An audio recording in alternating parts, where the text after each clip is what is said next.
Yes. Good evening mga ka-Toronto. This is Tor Calio once again.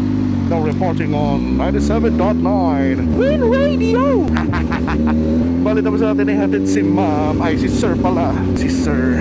And nandito tayo sa may CTP. Dito tayo ngayon. At babalik tayo sa ating home base. Yes, shout out sa aking mga followers dyan.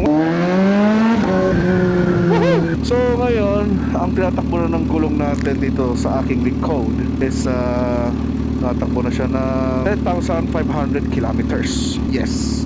So ngayon darating na February, syempre dadagdagan siya ng mileage. So yun, and binasa ko kasi sa aking gulong na Diablo Roser ay nasa 15,000 ang lifespan ng aking gulong.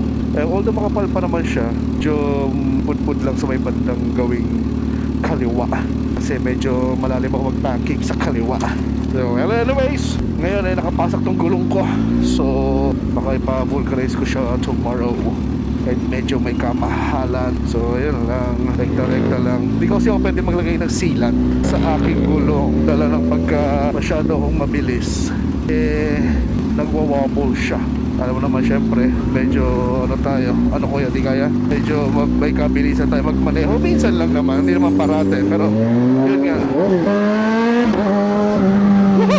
So hingi ako ng mga suggestions sa inyo kung anong magandang gulong.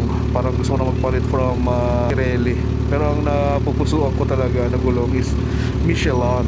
Yes, Michelin, yun ang tamang pronunciation. Di siya Michelin, di siya Michelin, it's Michelin.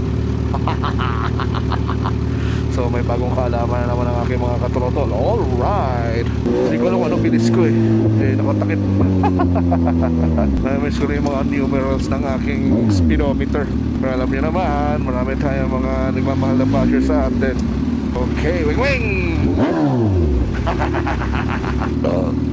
Sugo ko sa alikabok. Okay, so shoutout sa aking mga followers. Wala ba tayong mga followers dito? Sa kahabaan itong alabang sa Ponte Road. Ungo lang ha, ungo lang. And paparahin ko rin kayo, syempre. Right. Yeah. Oh, yeah. Bang!